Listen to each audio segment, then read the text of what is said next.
Well, I look at this. I thought the segment yesterday was really interesting. And in principle, I agree with Mr. Dimon and Mr. Buffett. But in that the idea that a lot of companies have become more short-term focused to appease investors in the market. I just don't think eliminating or encouraging the elimination of quarterly guidance is the answer. So right now I cover 22 companies, 17 of which already don't give quarterly guidance. Right. And I think what really the better message for these companies is to do a better job articulating to your analysts, to your investors, that we are making long-term investments. And these long-term investments are apt to impact quarterly results. And that's factored into our thinking. But what my concern would be, and I'm interested to see what my colleague says, but my concern is that if we go to less and less quarterly guidance, that is going to really lead to much more volatility in the stocks, basically. Translate to less information coming from the company, less, not just guidance, but just less transparency? That's correct. Yeah. I mean, that's correct. I mean, again, I hear what they're saying, that you don't want a company limiting long-term investments to make these numbers. Right. But even without guidance, there are still quarterly expectations. Right. For all my companies, I've got quarterly earnings estimates. Right. So, and all my competitors as analysts have estimates out there. So the companies are still managing towards those, whether or not they have guidance. And I've seen CEOs do a very good job of talking about investments they got to make near term in certain things, and they tell you exactly what they're going to spend, and they say as a result it's going to affect what you used to think we were going to earn by exactly. I mean, I remember Mike Jackson. Remember when he told us exactly what he was doing, and it was going to mean a couple of cents. Then I also think of Walmart. Remember when Doug McMillan was on air with us and said, we're going to make these investments, pay our employees more, make all these investments, and the street took the stock down. But I don't know. It just seems like some of these guys don't feel like even going through the motions of explaining everything, so they just don't want to say anything, which is not good for the shareholders. I agree. If you looked at, and this is the real question, to look at companies that provide no guidance, how volatile their stocks are, or not. You've only got three in your universe. Three in my universe. In your universe. So how does this volatility around those stocks match up with the 17 that are giving you guidance?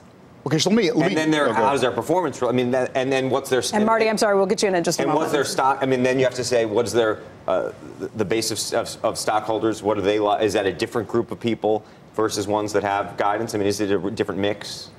I think so. The company one company I have that gives absolutely no guidance is Costco. Okay. Mm-hmm. Okay. Clearly, that stock's done well. Right. Okay. Now there have been quarters where, because Costco will have little quirks in their numbers here and there that, and it trips the market up. You'll see some near-term volatility in the stock. That's more rare than okay. But overall, the stock's done well. But I think a company like, and I talked to you guys a lot about Home Depot. That's a perfect example. They don't give quarterly guidance, but they give longer-term guidance. And then when they articulate that longer-term guidance, which they typically do every once or two years, they're really talking about the investments they're making. They're preparing investors for the impact of these investments in their quarterly results. Marty, what do you think about all this?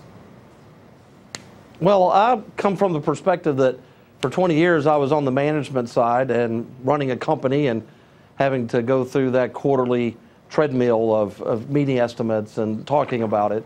And then the last 10 years, I've been on the sell side. So I've been on both pieces. And when you look at it, I do at the end think that it's more counterproductive than it's productive. What it takes you away from is... To be giving quarterly guidance, you mean? Yes, to be giving quarterly guidance, because it's setting a benchmark that really has nothing to do with the performance of management and the performance of the company.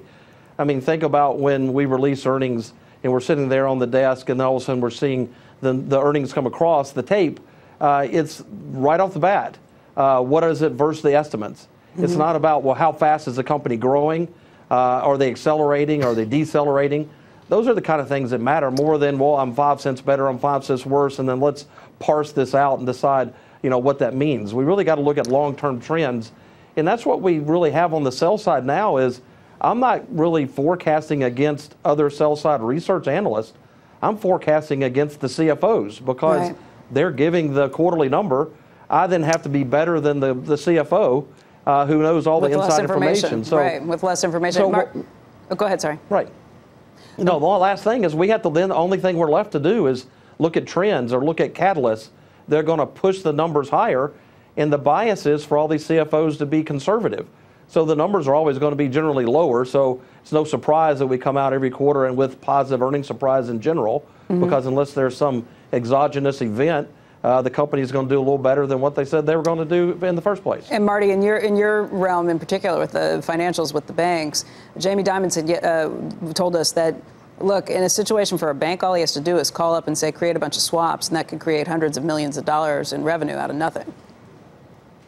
Incrementally, you can create that. Now, what you're going to be doing is layering on earnings that you have to grow off of next quarter and the next quarter.